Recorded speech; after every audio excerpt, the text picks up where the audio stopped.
Hi, hello, welcome to everyone. Welcome to இசை தமிழ். இந்த சீரீஸில் நம்ம ஷேர் மார்க்கெட் பற்றி ஒவ்வொரு டாபிக் பார்த்துட்ருக்கோம். ஷேர் மார்க்கெட்டில் வர ஒவ்வொரு டெர்மினாலஜிஸ் பற்றியும் ஒவ்வொரு டாபிக் பற்றியும் நம்ம கண்டினியூஸாக பார்த்துட்ருக்கோம். அந்த வரிசையில் நம்ம இன்றைக்கி பார்க்க போகிறது டைப்ஸ் ஆஃப் இன்வெஸ்டர்ஸ். இன்வெஸ்டர்ஸ்லேயும் இப்போ நம்ம டைப்ஸ் ஆஃப் ஸ்டாக் பார்த்தோம், டைப்ஸ் ஆஃப் ட்ரேடிங் பார்த்தோம். அதே மாதிரி இன்வெஸ்டர்ஸில் பார்த்தாலும் இன்வெஸ்டர்ஸ்லேயும் நிறைய டைப் இருக்குது. எல்லாருமே பார்த்திங்கன்னா ஒரே நோக்கத்தோடு வரதில்ல. எல்லாருமே ஒரே மாதிரி மார்க்கெட்டில் வந்து இயங்குறதில்ல. ஒவ்வொருத்தருக்கும் ஒவ்வொரு விதமான இது இருக்கும். அதை பற்றி தான் நம்ம இன்றைக்கி பார்க்க போகிறோம். இன்வெஸ்டர்ஸ் வந்து என்னென்ன டைப்பில் இருக்காங்க, என்னென்ன இதில் இருக்காங்க, ஒவ்வொருத்தரோட நோக்கத்தை வச்சு நம்ம எப்படி பிரிக்கலாம் அப்படிங்கிறத பற்றி நம்ம இன்றைக்கி பார்க்க போகிறோம். ஸோ இன்வெஸ்டர் அப்படின்னா யாருன்னா நம்ம தான் இன்வெஸ்டர்ஸ். இப்போ நீங்கள் வந்து ஷேர் மார்க்கெட்டில் வரீங்க, ஷேர் மார்க்கெட்டில் காசு போடுறீங்க, அதில் வந்து ரிட்டர்ன் எதிர்பார்க்குறீங்க. ஸோ நீங்கள் ஒரு சர்டன் பீரியட் வெயிட் பண்ணுறீங்க. அதுக்கப்புறம் அதுலேருந்து லாபம் எடுத்துகிட்டு நீங்கள் இது பண்ணுறீங்க அப்படின்னா நம்ம தான் இன்வெஸ்டர்ஸ். நம்ம இன்வெஸ்டர்ஸ் அப்புறம் இன்ஸ்டியூஷன் இன்வெஸ்டர்ஸ் சொல்லலாம். அந்த மாதிரி ஷேர் மார்க்கெட்டில் காசு போடுறவங்க, வாங்கி விற்கிறவங்க எல்லாருமே இன்வெஸ்டர்ஸ் தான். ஸோ இது பண்ணுறப்ப ஃபஸ்ட்டு பேஸ்ட் ஆன் இன்வெஸ்ட்மெண்ட் ஹொரிசான் அவங்க வாங்கி வச்சுருக்க காலத்தை பொறுத்து நம்ம வந்து இன்வெஸ்டர்ஸை பிரிக்கலாம். எப்படின்னா ரீட்டைல் இன்வெஸ்டர்ஸு இன்வெஸ்ட்மெண்ட் ஹொரிசான்னா அவங்க எவ்வளோ அமௌண்ட் போடுறாங்க, எவ்வளோ இது பண்ணுறாங்க அப்படிங்கிறத பொறுத்து. ரீட்டைல் இன்வெஸ்டர்ஸ்னால் யாருன்னா நம்ம தான். இப்போ வந்து நம்மகிட்ட வந்து பெரிய அமௌண்ட் இருக்க போகிறதில்ல. பெரிய அமௌண்ட்னா ஒரு 10,000 கோடி 20,000 கோடி அந்த மாதிரி நம்மகிட்ட இருக்க போகிறதில்ல. நம்ம ஒரு கம்பெனியை போய் மொத்தமாக அந்த கம்பெனியோட 5% ஷேரு 10% ஷேரு நம்ம வாங்க போகிறதில்ல. நம்ம எல்லாமே கொஞ்சம் கொஞ்சமாக தான் நம்ம வாங்கி வைக்க போகிறோம். நம்ம லெவலுக்கு ஏற்ற மாதிரி நம்மளோட பண மதிப்புக்கு ஏற்ற மாதிரி தான் நம்ம வந்து இது பண்ண போகிறோம். ஸோ அதுதான் ரீட்டைல் இன்வெஸ்டர்ஸ். நம்ம வந்து அவங்க வந்து இண்டிவிஜுவல் இன்வெஸ்டராக இருப்பாங்க. நம்ம பர்சனல் சேவிங்ஸ்க்காக தான் நம்ம போட்டு வைப்போம். இது மற்றவங்களோட கம்பேர் பண்ணுறப்ப ஒரு கம்மியான குவான்டிட்டிஸை தான் நம்ம வந்து இது பண்ணிகிட்ருப்போம். Next institutional investors. இன்ஸ்டியூஷனல் இன்வெஸ்டர்ஸ்னால் என்னென்னா அவங்க வந்து ஒரு இன்ஸ்டியூஷனாக இருப்பாங்க. அதாவது ஒரு இன்சூரன்ஸ் கம்பெனிஸு, பேங்க்ஸு, அப்புறம் மியூச்சுவல் ஃபண்ட்ஸு அந்த மாதிரி ஒரு இன்ஸ்டியூஷனாக இருப்பாங்க. அவங்ககிட்ட வந்து பீப்புளோட அமௌண்ட்டு பல்காக போகும். அதாவது நம்ம ரீட்டைல் இன்வெஸ்டர்ஸ் சொன்னோம் பார்த்தீங்கன்னா, நம்ம போய் மியூச்சுவல் ஃபண்டில் போடுவோம். நம்ம போய் மியூச்சுவல் ஃபண்ட்ஸில் போடுற காசு வச்சு அவங்க வந்து அவங்க வந்து அவங்க வந்து இன்ஸ்டிடியூஷன்ஸாக இருப்பாங்க. ஸோ நம்ம போடுற காசு வச்சு அவங்க இன்ஸ்டிடியூஷனாக இருப்பாங்க. பட் ஆனால் நிறைய பேர் போடுறாங்க, நிறைய பேர் இது பண்ணுறாங்க அப்படின்னா, அவங்ககிட்ட வந்து நிறையா இன்கம் இருக்கும். நிறையா அமௌண்ட் இருக்கும். ஸோ அவங்கள தான் நம்ம வந்து இன்ஸ்டிடியூட் இன்வெஸ்ட்ன்னு சொல்லுவோம். அவங்க ஒரு கம்பெனியில் இன்வெஸ்ட் பண்ணுறாங்க அப்படின்னா, பல்க் இன்வெஸ்ட்மெண்ட்டாக தான் இருக்கும். பெரிய இன்வெஸ்ட்மெண்ட்டாக இருக்கும். அவங்க ஒரு கம்பெனியில் இன்வெஸ்ட் பண்ணுறாங்கன்னா, அவங்க இன்வெஸ்ட்மெண்ட் அமௌண்ட் அதை வச்சு அந்த ஸ்டாக்கோட வேல்யூ டக்குன்னு ஏறும், டக்குன்னு இறங்கும். அந்தளவுக்கு ஒரு ஸ்டாக் ப்ரைஸ்லேயே இம்பேக்ட் பண்ணுற அளவுக்கு அவங்களால வந்து பர்ச்சேஸ் பண்ண முடியும். அவங்க எடுக்கிற டிசிஷன்ஸ் வந்து அதை பாதிக்கும். ஸோ அதுதான் இன்ஸ்டிடியூஷனல் இன்வெஸ்டர்ன்னு சொல்லுவோம். Mutual funds, pension funds, insurance companies, hedge funds, sovereign wealth funds, foreign investors. Institutional இன்வெஸ்டர்ஸில் நம்ம வந்து 2 டைப்பாக சொல்லுவோம். ஒன்று என்னென்னா டொமஸ்டிக் இன்ஸ்டிடியூஷனல் இன்வெஸ்டர்ஸ், இன்னொன்று ஃபாரின் இன்ஸ்டிடியூஷனல் இன்வெஸ்டர்ஸு. டொமஸ்டிக்னு என்னென்னா நம்ம கண்ட்ரிக்குள்ளே இருக்கவங்க, நம்மளோட இதுக்குள்ளே இருக்கவங்க. இந்த mutual fund, pension fund, insurance fund, hedge fund, sovereign wealth fund இது எல்லாமே நம்ம இந்தியாவுக்குள்ளே இருக்கவங்க, இந்தியாவுக்குள்ளே இருக்கிற ஃபண்ட்ஸ் தான். ஸோ அவங்க எல்லாத்தையுமே நமக்கு ஒரு காமன் லாங்குவேஜில் டிஐஐ அப்படிம்போம். அதாவது டொமஸ்டிக் இன்ஸ்டிடியூஷன் இன்வெஸ்டர்ஸ்னு சொல்லுவோம். இதே எஃப்ஐஐனா ஃபாரின் இன்ஸ்டிடியூஷன் இன்வெஸ்டர்ஸு. இப்போ வந்து ஒரு ஃபாரினில் அவங்க இருக்காங்க. இப்போ ஒரு வாரன் பஃபெட்டே இருக்கான்னு வச்சுக்கோங்க. அவர் வந்து ஒரு அவரோட கம்பெனி வந்து ஷேர் மார்க்கெட்டில் லிஸ்ட் ஆகிருக்கு. அதில் எல்லோரும் காசு போடுறாங்க. அந்த காசை வந்து தான் அவர் வந்து இன்வெஸ்ட் பண்ணுறாரு. ஸோ அவர் வந்து அமெரிக்காவில் இருக்க ஆப்ஷன்ஸ்லாம் அவர் எக்ஸ்ப்ளோர் பண்ணிட்டாரு. அதில் ஓரளவுக்கு அவர் இது பண்ணிட்டாரு. அதை தாண்டி பார்க்குறப்ப இன்னொரு மார்க்கெட் நல்லா பூம் ஆகிட்டுருக்கு. அவங்க மார்க்கெட்டை விட அந்த மார்க்கெட் நல்லா வந்துட்டுருக்கு. அதில் போட்டோம்னா அங்கே வரதை விட இங்கே ஒரு நல்ல ரிட்டர்ன் எடுக்கலாம் அப்படின்னு நினச்சிட்டு அவர் வந்து இன்னொரு கண்ட்ரிக்கு போவார். அப்போ அந்த கண்ட்ரிக்கு வந்து அவர் ஃபாரின் இன்ஸ்டிடியூஷனல் இன்வெஸ்டர் ஆயிடுவார். இதே அமெரிக்காக்குள்ளே பார்த்தீங்கன்னா அவர் டொமஸ்டிக் இன்ஸ்டிடியூஷனல் இன்வெஸ்டராக இருப்பார். ஸோ அதுதான் இப்போ வெளியேருந்து நம்ம இந்தியன் எக்கானமி நல்லா இருக்குது அப்படின்னு சொல்லி வெளியேருந்து நிறைய பேர் வருவாங்க, இன்வெஸ்ட் பண்ணுவாங்க. ஸோ அவங்க தான் நமக்கு எஃப்ஐஐ. ஹை நெட்வொர்த் இண்டிவிஜுவல்ஸ்னால் இந்த ராதாகிருஷ்ணன் தமானி, ராகேஷ் ஜுன்ஜுன்வாலா, அந்த மாதிரி ஆட்கள் எல்லாமே அவங்கக்கிட்ட பெரிய நெட்வொர்த் இருக்கும். அவங்களாலேயே பல்காக வாங்க முடியும். ஸோ அவங்க தான் ஹை நெட்வொர்த் இண்டிவிஜுவல்ஸ்னு சொல்லுவோம். Next based on risk tolerance. இதில் வந்து பார்த்திங்கன்னா கன்சர்வேட்டிவ் இன்வெஸ்டர்ஸ்னு ஒன்று சொல்லுவாங்க. அடுத்தது மாடரேட் இன்வெஸ்டர்ஸ்னு ஒன்று சொல்லுவாங்க. அடுத்தது அக்ரெசிவ் இன்வெஸ்டர்ஸ்னு ஒன்று சொல்லுவாங்க. இது என்னன்னா, கன்சர்வேட்டிவ் இன்வெஸ்டர்ஸ்னா என்னன்னா, அவங்க வந்து பெருசா ரிஸ்க் எடுக்க மாட்டாங்க. ரொம்ப சேஃபான இதிலேயே மட்டுமே தான் போட்டுட்ருப்பாங்க. அதாவது அவங்க ஆல்ரெடி ஒரு சீனியர் சிட்டிசன்ஸா இருப்பாங்க. அவங்களுக்கு வந்து அவங்களுக்கு ரிட்டர்ன் பெருசா தேவைப்படாது. அவங்களோட கேப்பிட்டல் வந்து எரோட் ஆகாம, அது கேப்பிட்டல் சேஃபா இருந்தா போதும். அந்த மாதிரி ஆட்கள்லாம் பார்த்தீங்கன்னா, கன்சர்வேட்டிவ் இன்வெஸ்டர்ன்னு சொல்லுவாங்க. Next moderate investors. இவங்க வந்து பார்த்தீங்கன்னா, ரிஸ்க் எடுக்கிறதுக்கு அவங்க தயாரா இருப்பாங்க. அவங்களுக்கு ரிட்டர்னும் தேவைப்படும், கேப்பிட்டலும் தேவைப்படும். ஆனா ரிஸ்க் நான் எடுக்க தயார். எனக்கு கொஞ்சம் அமௌண்ட் நான் ரிஸ்க் எடுக்கிறேன். அது எனக்கு போனா பரவால்ல. அத நான் மேனேஜ் பண்ணிக்கிறேன். அப்படிங்கிற மாரி ஒரு ஸ்டே இன்னும் இன் ஒரு ஸ்டார்ட்டிங் ஒரு 30, 35 20-35 அந்த ஸ்டேஜ்ல இருக்கவங்க கொஞ்சம் ரிஸ்க் எடுப்பாங்க. ஏன்னா, அவங்களுக்கு பின்னாடி நம்ம பார்த்துக்கலாம். இப்ப நம்ம ரிஸ்க் எடுத்து நமக்கு நல்ல ரிவார்ட் வந்துச்சுன்னா நமக்கு நல்லது அப்படின்னு சொல்லி இது பண்ணுவாங்க. அது அக்ரெசிவ் இன்வெஸ்டர்ஸ்னா இந்த அவங்களும் அதேதான் அந்த 20, 25 அந்த ஏஜ்ல இருக்கவங்களுக்கு அமௌண்ட் வந்துட்டுருக்கும். இது பண்ணிட்டுருப்பாங்க. அவங்க வந்து மொத்தமாவே கூட ரிஸ்க்கான டூல்ல மொத்தமா போடுவாங்க. ரிஸ்க்கான டூல்னா ஷேர் மார்க்கெட் தான் இருக்கிறதுல ரிஸ்க்கான டூல். அது இல்லைன்னா நம்ம ஃபர்ஸ்ட்டே பார்த்த மாதிரி gold, real estate, bond, FD அந்த மாரி இதில போறது கொஞ்சம் சேஃப். போஸ்ட் ஆஃபீஸ் ஸ்கீமு அதெல்லாமே கொஞ்சம் சேஃபானது. ஃபுல் அண்ட் ஃபுல் ஷேர் மார்க்கெட்ல வருவாங்க. அவங்க full and full small cap, mid கேப்லயே கூட போடுவாங்க. அந்த மாரி வந்து ரொம்ப அக்ரெசிவா அவங்களுக்கு தேவை நல்ல பெரிய ரிட்டர்ன் எடுக்கணும் அப்படிங்கிற மாதிரி. ஸோ அவங்கள வந்து அக்ரெசிவ் இன்வெஸ்டர்ன்னு சொல்லுவோம். Conservative, moderate, aggressive. So risk tolerance வச்சு இப்படி 3ஆ பிரிக்கலாம். அடுத்தது பேஸ்ட் ஆன் இன்வெஸ்ட்மெண்ட் ஸ்டைல வச்சு வேல்யூ இன்வெஸ்டர்ஸ், குரோத் இன்வெஸ்டர்ஸ் அப்படின்னு நம்ம பிரிக்கலாம். இப்போ இதுக்கு முன்னாடி நம்ம டைப் கேட்டகரிஸ் ஆஃப் ஸ்டாக் பார்க்குறப்ப நம்ம பார்த்துருந்தோம். வேல்யூ ஸ்டாக்ஸ்னா என்ன? குரோத் ஸ்டாக்ஸ்னா என்னன்னு. வேல்யூ ஸ்டாக்ஸ்னா என்னன்னா, இப்போ ஒரு ஸ்டாக் இருக்கு. அந்த அந்த ஸ்டாக் பார்த்தீங்கன்னா, அண்டர் வேல்யூல ட்ரேட் ஆயிட்டுருக்கும். பிகாஸ் ஆஃப் மார்க்கெட் கண்டிஷனா இருக்கலாம்.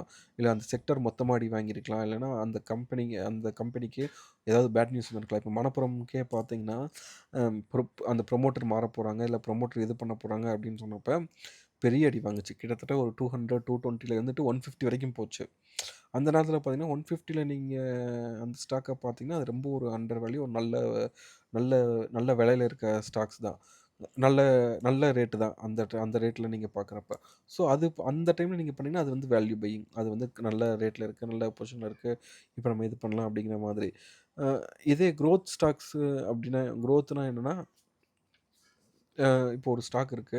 அந்த ஸ்டாக் ஆல்ரெடி வெல் எஸ்டாப்ளிஷ்ட் பிசினஸா இருக்கும். நல்லா ரேப்பிடா குரோத் ஆயிட்டுருக்கும். ஆனா, அது ஆல்ரெடி ஒரு ஹை பிஏ வேல்யூல இருக்கும்.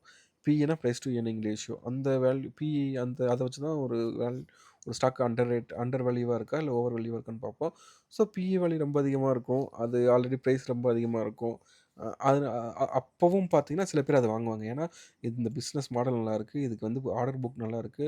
இதுக்கு வந்து ஃபியூச்சர் குரோத் வந்து எக்ஸ்பெக்ட் பண்ணத அது ரொம்ப அதிகமா இருக்கும். அப்படி ஃபியூச்சர் குரோத் வந்து அதிகமாக இயர்னிங்ஸ் அதிகமாகும். ஸோ பிரைஸ்க்கும் இயர்னிங்ஸ்க்கும் மேட்ச் ஆச்சு அப்படின்னா, இந்த வேல்யூ நம்ம வந்து எக்ஸ்பெக்ட் பண்ண பிரைஸ் வந்துரும் அப்படின்னு சொல்லிட்டு, அவங்க இப்ப இருக்க பிரைஸ கன்சிடர் பண்ணாம இது குரோத் ஸ்டாக் அப்படின்னு சொல்லி வாங்குவாங்க. அதுதான் குரோத் ஸ்டாக், வேல்யூ ஸ்டாக்குங்கிறது. அதே மாரி வேல்யூ இன்வெஸ்டர்ன்னு என்னன்னா, இப்போ ஒரு ஸ்டாக் எவ்வளோ நல்ல ஸ்டாக்கா இருந்தாலும் சரி, எவ்வளோ பெரிய ஸ்டாக்கா இருந்தாலும் சரி, அது எவ்வளோ முக்கியமான ஸ்டாக்கா இருந்தாலும் சரி, அவங்களுக்குன்னு ஒரு வேல்யூ வச்சிருப்பாங்க. அவங்க ஒரு கிரைட்டீரியா வச்சிருப்பாங்க. இவ்வளோ பிரைஸ்க்குள்ள வந்தா தான் நான் வாங்குவேன். அது அண்டர் வேல்யூ இருந்தா மட்டும் தான் வாங்குவேன் அப்படின்னு சொல்லி அவங்க வெயிட் பண்ணுவாங்க. ஸோ அப்படி அவங்க வெயிட் பண்ணி அந்த ரேஞ்சில வந்தா மட்டும் தான் அவங்க வாங்குவாங்க. மத்தபடி பார்த்தீங்கன்னா, இந்த ஸ்டாக் நல்லா இருக்கு. ஏறும். இப்ப விலை அதிகமா இருந்தாலும் பரவால்ல. இப்ப நம்ம வாங்கி வச்சுருவோம். பின்னாடி கண்டிப்பா ஏறும்.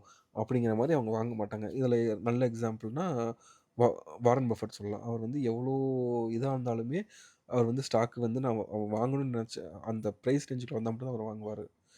சில டைம்லாம் பார்த்தீங்கன்னா, ஒரு 1 வருஷமெல்லாம் அவர் வந்து ஃபுல்லா புல் மார்க்கெட்டே போயிட்டுருந்தாலும், அவங்க பணத்த மொத்தமா எடுத்து இன்வெஸ்டர்ஸ்க்குலாம் திருப்பியே குடுத்துட்டாரு. இதில வந்து நான் இப்போதைக்கு இன்வெஸ்ட் பண்ணல. நான் கொஞ்சம் பிரேக் எடுக்கிறேன். இப்ப வந்து எல்லாமே நான் வாங்குற பொசிஷன் எந்த ஸ்டாக்குமே இல்ல. எல்லாமே அதிகமா இருக்குன்னு சொல்லிட்டு, அந்த அளவுக்கு அவர் வந்து போவாரு.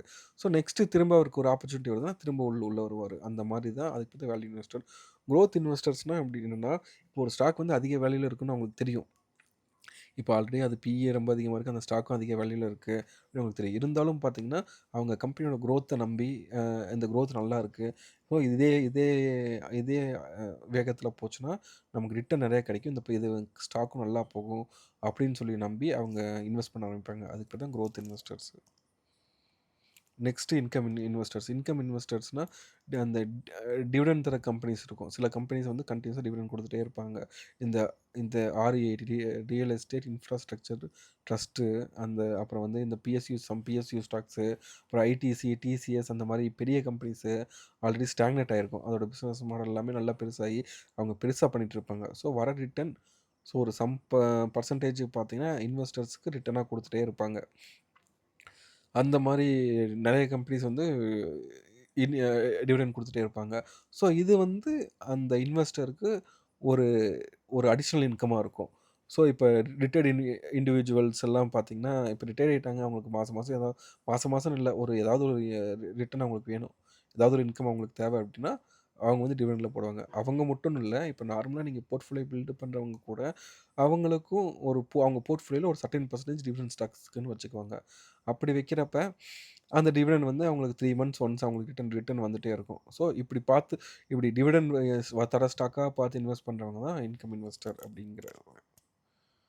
அடுத்தது மொமெண்டம் இன்வெஸ்டர்ஸ். மொமெண்டம் நம்ம ஆல்ரெடி பார்த்தோம். பிரேக் அவுட்னா என்ன? பிரேக் டவுன்னா என்னன்னு சொல்லிட்டு. ஸோ அந்த மாரி பிரேக் அவுட் ஆகுற ஸ்டாக்ஸா பார்த்து அதில இன்வெஸ்ட் பண்ணி, அந்த ஷார்ட் டேர்ம்ல அவங்க ப்ராஃபிட் எடுத்துவாங்க. ஸ்விங் ட்ரேடிங் மாரி பண்ணி அதில ஒரு ப்ராஃபிட் எடுப்பாங்க. ஸோ அந்த பிரேக் அவுட் ஸ்டாக்ஸா பார்த்து ஸ்விங் ட்ரேடிங் பண்ணி ப்ராஃபிட் எடுக்கிறவங்க தான் மொமெண்டம் இன்வெஸ்டர்ஸ். ஆல்ரெடி நான் போன வீடியோலயே நம்ம சொல்லியிருந்தோம். இந்த பிரேக் அவுட்னா என்னன்னு. ஸோ இப்போ ஒரு அ டெக்னிக்கல் படி பார்த்தீங்கன்னா, இது சார்ட் வந்து இப்படியே தான் போயிட்டே இருக்கும். இந்த ஒரு சர்டைன் பேட்டர்ன்குள்ள தான் அது வந்து ரன் ஆயிட்டுருக்கும். அந்த பிரைஸ் மூவ்மெண்ட்டு. இத வந்து சப்போர்ட்டுன்னு சொல்லுவோம். இந்த டெக்னிக்கல் லாங்குவேஜ்ல இது சப்போர்ட்டுன்னு சொல்லுவோம். இத வந்து ரெசிஸ்டன்ஸ்ன்னு சொல்லுவோம். எப்ப அந்த பிரைஸ் மூவ்மெண்ட்டு ரெசிஸ்டன்ஸ் உடைச்சு மேல போகுதோ, அது வந்து அது வந்து நம்ம வந்து பிரேக் அவுட்ன்னு சொல்லுவோம். சப்போஸ் சப்போர்ட் உடைச்சு கீழ போச்சுன்னா, அத பிரேக் டவுன் சொல்லுவோம். ஸோ இத உடைச்சு இது மேல போறப்ப, அ பிரேக் அவுட் ஆயிருச்சு அப்படின்னா, அது ரிட்டர்ன் ரொம்ப சீக்கிரமா தரும். இந்த மூவ்மெண்ட் எவ்வளோ டிலே வேணாலும் ஆகலாம். எவ்வளோ வேணாலும் ஆகலாம். பட் ஆனா இங்க உடைச்சு மேல போயிருச்சு அப்படின்னா, இது ரிட்டர்ன் சீக்கிரம் குடுத்துரும். இதோட டார்கெட் இதுக்கும் இருக்கிற டிஃபரன்ஸ் தான் டார்கெட் எடுப்போம். சப்போர்ட்டுக்கும் ரெசிஸ்டன்ஸுக்கும் இருக்கிற டிஃபரன்ஸ் தான் இங்கிருந்து இந்த டார்கெட்டா எடுப்போம். ஸோ அ அப்படி எடுக்கிறப்ப இது வந்து அந்த டார்கெட் நம்ம ஃபிக்ஸ் பண்ணிருவோம். ஸோ இது நம்ம எக்ஸ்பெக்ட் பண்ண டைம்ல கொஞ்சம் ஷார்ட் பீரியட்லயே அந்த டார்கெட் நமக்கு குடுத்துரும். ஸோ இப்படி பார்த்து டெக்னிக்கல் படி வச்சு பிரேக் அவுட் ஸ்டாக்ஸா எடுத்து இன்வெஸ்ட் பண்றவங்க பேரு தான் மொமெண்டம் இன்வெஸ்டர்ஸ் அப்படின்னு சொல்லுவோம். ஸோ இந்த சார்ட் பார்க்கறது, இந்த பிரேக் அவுட் பார்க்கறது இது எல்லாமே நம்ம டெக்னிக்கல் அனாலிசிஸ் வரப்ப அதில பார்க்கலாம். Next index investors. Index investment நம்ம ஆல்ரெடி சொல்லியிருந்தோம். இந்த டைப் ஆஃப் இண்டெக்ஸஸ் நம்ம பார்க்குறப்பயே நான் சொல்லியிருந்தோம். அதோட மெயின் பர்ப்பஸ் என்னன்னா, அ அது அது ஒரு பெட்டர் இன்வெஸ்ட்மென்ட் டூல். இப்போ ஒரு செக்டாருக்கே நல்லா இப்போ ஏறிட்டுருக்கு. அந்த செக்டார்ல இருக்க எல்லா ஸ்டாக்ஸுமே இப்போ ஏறிட்டே இருக்கு அப்படின்னா, நீங்க எல்லா ஸ்டாக்ஸ்மே நீங்க காசு போட முடியாது. ஒரு 50 ஸ்டாக் இருக்கு, 100 ஸ்டாக் இருக்குன்னா எல்லாத்துலயுமே நீங்க பார்த்து இல்ல அனலைஸ் பண்ணி இது பண்ணி போடவே முடியாது. இப்போ ஒரு செக்டார்ல வந்து நல்ல நியூஸ் வருது அப்படின்னா, அதில எந்த ஸ்டாக் நல்லாயிருக்கு, எது ஏறும், எந்த எந்த ஸ்டாக்ல வந்து ஆர்டர் புக் ஃபில் ஆயிருக்கு. அப்புறம் வந்து எந்த ஸ்டாக்குக்கு வந்து இதனால வந்து அதிக நன்மை இருக்கு அப்படின்னு சொல்லி, நீங்க எல்லாமே பார்த்து அனலைஸ் பண்ணி, இது பண்ணி நீங்க பார்க்குறது ரொம்ப கஷ்டம். இப்போ சப்போஸ் ரெனியூவபிள் எனர்ஜிக்கு வந்து ஏதாவது நார்ம்ஸ் இது பண்றாங்க, ரெகுலேஷன் ஏதாவது தளர்த்துறாங்க, ஏதாவது சப்சிடி தராங்க அப்படின்னா, அப்ப நீங்க வந்து ரெனியூவபிள் எனர்ஜி எந்த ஸ்டாக்ல இது பண்ணலாம், எனர்ஜியில எந்த ஸ்டாக்ல பண்ணலாம்னு சொல்லி எல்லாமே நீங்க தேடி தேடி இது பண்றத விட, எனர்ஜிக்குன்னு சொல்லி ஒரு இண்டெக்ஸ் இருக்கும். அந்த இண்டெக்ஸ்ல ETF நீங்க மொத்தமா போட்டீங்க அப்படின்னா மொத்தமா போட்டீங்க அப்படின்னா, அதில ஒரு கலெக்டிவான உங்க அ ஒரு கலெக்டிவா எவ்வளோ லாபம் வருதோ, அந்த லாபத்த நீங்க வந்து எடுத்துக்கலாம். ஸோ அப்படி பார்த்து தனித்தனியா போய் எந்த ஸ்டாக்குன்னு எடுத்து, அந்த எடுத்தத அவங்களுக்கு சொதப்பி, அதில வந்து லாஸ் பண்ணாம, நான் இண்டெக்ஸ்லயே மொத்தமா போட்டுறேன்ப்பா. நான் எதுக்கு தனியா இந்த ஸ்டாக்லாம் அனலைஸ் பண்ணி, இத பண்ணிட்டு, நான் 10 ஸ்டாக் எடுத்தா, அதில 5 ஸ்டாக், 6 ஸ்டாக் போயிருது. வந்த லாபம்லாம் இதிலேயே போயிருது. நான் அப்படிலாம் போடலப்பா. இனிமேல் நான் இண்டெக்ஸ்ல மட்டுமே போட்டுடுறேன். நிஃப்டி 50ல மட்டும் நான் போடுறேன். சென்செக்ஸ்ல மட்டும் போடுறேன். அப்படி இல்லன்னா இந்த ஐடி இண்டெக்ஸ்ல போடுறேன். அப்புறம் ஃபார்மா இண்டெக்ஸ்ல போடுறேன்னு சொல்லிட்டு இண்டெக்ஸா பார்த்து போடுறவங்க தான் இண்டெக்ஸ் இன்வெஸ்டர்ஸ் அப்படிங்கிறது. நெக்ஸ்ட்டு ஆக்டிவ் இன்வெஸ்டர்ஸ்னா, அவங்க வந்து போர்ட்ஃபோலியோ பில்ட் பண்ணிடுவாங்க. அப்புறம் வந்து ஆக்டிவா அத மேனேஜ் பண்ணிட்டே இருப்பாங்க. டெய்லி எடுத்து பார்ப்பாங்க. எந்த ஸ்டாக் ஏறியிருக்கு, எந்த ஸ்டாக் இறங்கியிருக்கு, இன்னைக்கு இந்த ஸ்டாக்ல ஏதாவது நியூஸ் வந்திருக்கா? அப்புறம் வந்து இந்த ஸ்டாக்ல ஏதாவது நியூஸ் வந்திருக்கா? இந்த ஸ்டாக்க வந்து நம்ம வந்து விக்கலாமா? இல்ல இந்த ஸ்டாக் இன்னும் கொஞ்சம் ஆவரேஜ் பண்ணலாமா? விலை அதிகமா இருக்கா? இல்லையா? இப்ப அப்படின்னு சொல்லி அவங்க ஃபுல்லா மார்க்கெட்ட வந்து வாட்ச் பண்ணி, ஒவ்வொரு நியூஸா இது பண்ணி, அப்புறம் கார்ப்பரேட் ஆக்ஷன்ஸ்ல என்னென்ன வருதுன்னு பார்த்து, எல்லாமே செக் பண்ணி, மார்க்கெட்ட விட அவுட் பெர்ஃபார்ம் பண்ணி, அவங்க வந்து ரிட்டர்ன் வந்து எக்ஸ்ட்ரா எடுத்தே ஆகணும். அப்படிங்கிற மாரி ஆக்டிவா அவங்க வந்து மார்க்கெட் வாட்ச் பண்ணிட்டே இருப்பாங்க. அத வந்து இது பண்ணிட்டே இருப்பாங்க. அவங்க தான் ஆக்டிவ் இன்வெஸ்டர்ஸ் அப்படிங்கிறது. Next passive investors. Passive investors mostly long term investors தான். இப்ப அவங்க வந்து அனலைஸ் பண்ணி ஒரு கம்பெனி, 2 கம்பெனி அந்த மாரி எடுத்து வச்சுருவாங்க. அவங்க எடுத்து வச்சுட்டாங்க அப்படின்னா, அடிக்கடி போய் சும்மா அத பார்க்குறது, டெய்லி மூவ்மெண்ட் என்னன்னு பார்க்குறது, ஏதாவது இந்த வாலட்டிலிட்டி எவ்வளோ, இந்த வாலட்டிலிட்டிக்கு மார்க்கெட் ஃப்ளக்சுவேஷன்ஸ்லாம் அவங்க பெருசா வந்து க கண்டுக்க மாட்டாங்க. அவங்க ப்ராப்பரா இன்வெஸ்ட் பண்ணி ப்ராப்பரா போட்டுட்டு, அப்புறம் அவங்க அவங்க வேலைய பார்த்துருப்பாங்க. எப்பயாவது ஒரு 3 ஏதாவது ரிசல்ட் வரப்ப, ஏதாவது கார்ப்பரேட் ஆக்ஷன் நடக்கிறப்ப வந்து என்ன ஏதுன்னு பார்த்து, அத மட்டும் இது பண்ணிட்டு போவாங்க. அவங்களோட மேக்ஸிமம் லாங் டெர்ம் வெல்த் அக்குமுலேஷனா தான் இருக்கும் அவங்களோட டார்கெட்டு. ஸோ அடுத்தது பேஸ்ட் ஆன் ட்ரேடிங் ஃப்ரீக்வன்சி. இது நம்ம ஆல்ரெடி பார்த்துருந்தோம். ட்ரேடிங்லேயே day traders, swing trading, position traders, அப்புறம் long term investors. So day ட்ரேடர்ஸ்னால் நம்ம இன்ட்ராடேல பண்ணுறது. இன்ட்ராடேல வந்து இது பண்ணுறது. அப்புறம் ஸ்கேல்பிங் இதில் தான் வரும். அந்த மாதிரி பண்ணுறவங்க எல்லாமே டே ட்ரேடர்ஸ்னு சொல்லுவோம். ஸ்விங் ட்ரேடர்ஸ்னால் நம்ம இந்த மொமெண்டம் ஸ்டாக்ஸ் நம்ம பார்த்தோம்ல, அந்த மொமெண்டம் ஸ்டாக்ஸ்லேயே இன்வெஸ்ட் பண்ணி வித்தின் 1 மந்த், 2 மந்த் இல்லை 3 மந்த் மேக்ஸிமம் அதில் ஸ்விங்னாலே 3 மந்த்ஸ், வித்தின் 3 மந்த்ஸ். ஸோ அந்த 3 மந்த்ஸுக்குள்ளே அவங்க வந்து ரிட்டர்ன் எடுக்கிறதுக்கு பார்த்து இது பண்ணுறவங்க தான் ஸ்விங் ட்ரேடர்ஸ்னு சொல்லுவாங்க. Next position traders.